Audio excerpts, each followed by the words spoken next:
This video was edited in and is sponsored by Filmora 9. If you want to start making your own movies or videos, check out this free and easy to use editing software. Link in the description. The year was 1998, and the film world was about to receive one of its more interesting experiments. The 1960s Hitchcock classic Psycho had just received its first remake. Now, while classic horror films being remade is nothing new, this one stood out from the crowd in the fact that it was literally a shot-for-shot remake. Director Gus Van Sant admirably attempted to replicate each and every shot from the original, only straying away a couple of times. The film featured the same dialogue, the same framing, the same set pieces, essentially a colored clone of its predecessor. And it was not well received, critically or at the box office. Acclaimed film critic Roger Ebert gave the film 1.5 stars, stating in his review, "The movie is an invaluable experiment in the theory of cinema, because it demonstrates that a shot-by-shot remake is pointless. Genius apparently resides between or beneath the shots, or in the chemistry that cannot be timed or counted. Despite Van Sant's best efforts, it could not live up to the heights of the original." I think you know where I'm going with this.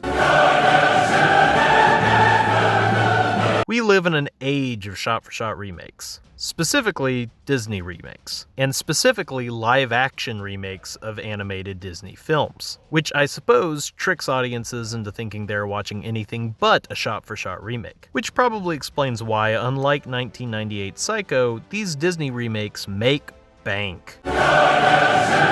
Indeed, for all of the whining and complaining that we do every time we don't enjoy one of these, millions of people line up to see these films every time one pops into theaters. And I've done my fair share of complaining, breaking down why live action is not an improvement over animation in my animation is underappreciated video, and comparing and contrasting a scene from both versions of Aladdin in my Aladdin How to Introduce a Main Character video. I don't want to repeat myself too much here, so check those out if you want to hear more. Honestly, I felt I had covered everything there was to cover with these live-action remakes. Disney remakes suck. The end. But then they released the Mulan trailer, and the internet was not happy. What? Where's Mushu? Who's this witch lady? Is this not a musical? Where's Li Shang? You're ruining my childhood, Disney! Stop! To which I responded, wait, is this movie gonna be good?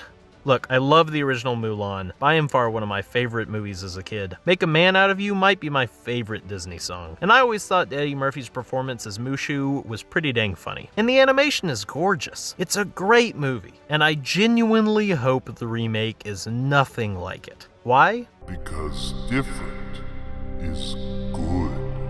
As moviegoers, we are infamously bad at learning our lessons. Everyone got excited for an Aladdin remake, but then everyone was disappointed that Will Smith wasn't as good at being Robin Williams as Robin Williams was. With The Lion King, they stuck even closer to the source material, recreating many shot scenes and musical numbers verbatim. Even James Earl Jones, playing his original role of Mufasa again, wasn't quite as good the second time around, because nothing will be as good when you try and recreate it. Attempting to recreate a first kiss or a high school graduation or a wedding or the birth of a child would be idiotic. We all know we can't exactly replicate special moments from our lives. Revisit, remember? Sure. But you can't recreate anything and expect it to be exactly like the original. This might be a weird analogy, but let's face it, no matter what Disney does, these movies will not be able to recreate the amazing movie you loved as a kid.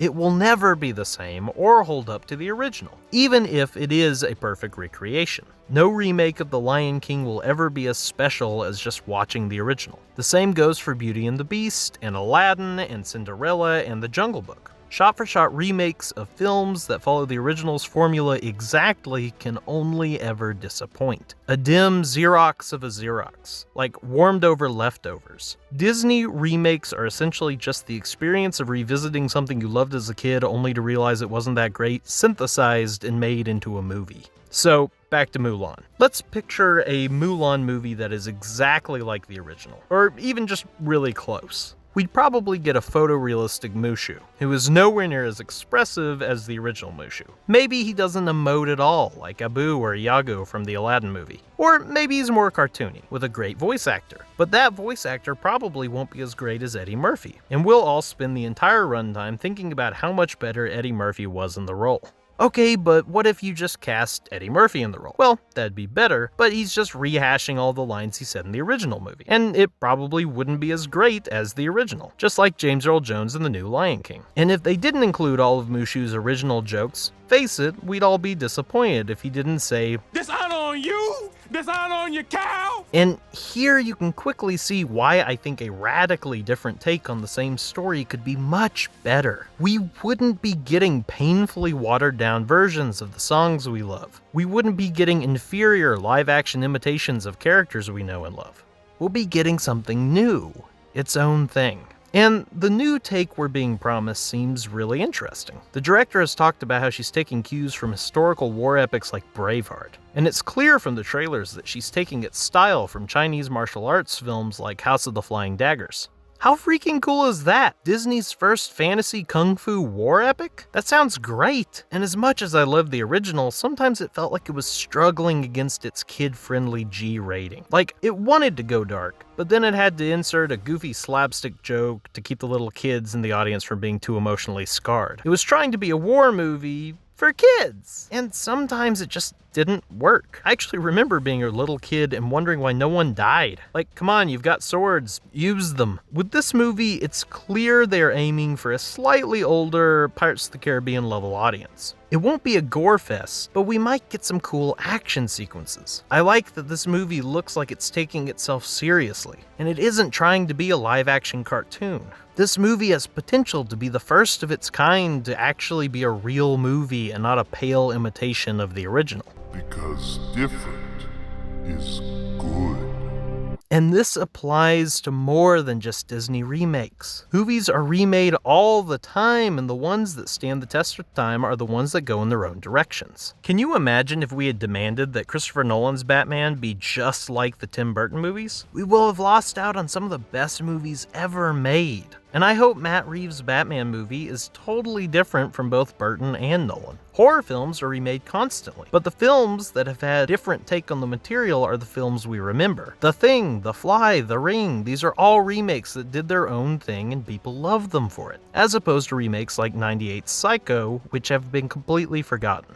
Now, not every remake that tries something different is good. There are plenty of terrible, failed remakes that attempt to be different from their predecessors. The Jungle Book remake is still inferior to the original in my opinion, and it still copies way too much from the original film in strange and sometimes awkward ways. But I'll give it credit. The fact that it tried some new things and is therefore a different experience from the original means that I am 100 times more likely to rewatch it than almost any other live-action remake of a Disney movie. Because different is good. Look, I loved the original Mulan, but we can go back and watch that movie anytime we want. We need to let this remake be its own thing, or it's guaranteed to suck. And this new film may be terrible for all I know. Or it may not be as different as it looks in the trailers. It might just be another carbon copy. But regardless, we need to stop telling Disney that we want just the same old, same old. We need to show Hollywood that we don't want the same 5 movies regurgitated and served up to us again and again. Let filmmakers bring new visions to these old ideas. Let's allow remakes to remake stories into something new. Let's embrace different. Have you ever wanted to try your hand at making your own YouTube videos? Maybe you're an aspiring filmmaker. Well, then I highly recommend today's sponsor, Filmora 9. Filmora 9 is a free and insanely easy to use editing software, and I used it to edit this video. The folks at Filmora were kind enough to let me try out their software, and honestly, I wish I had had this when I was first starting out. It's super intuitive, easy to figure out, not to mention a plethora of easy to use stock effects, audio, graphics, and LUTs to give your videos a professional sheen. I film a lot of weddings on the side, and so film stock packs like this pack of wedding graphics is a huge time saver. I mean, they kinda have it all. Preset transitions, color grading. Look, they have LUTs that give you a bunch of different cinematic styles, like Batman and Harry Potter. I just spent $50 on a pack of cinematic LUTs, and here are some for free. Honestly, looking at everything about this free program, I'm beginning to wonder why I shell out so much money for Adobe Premiere every month. So yeah, I'm pretty impressed. Go give it a download. Link in the description.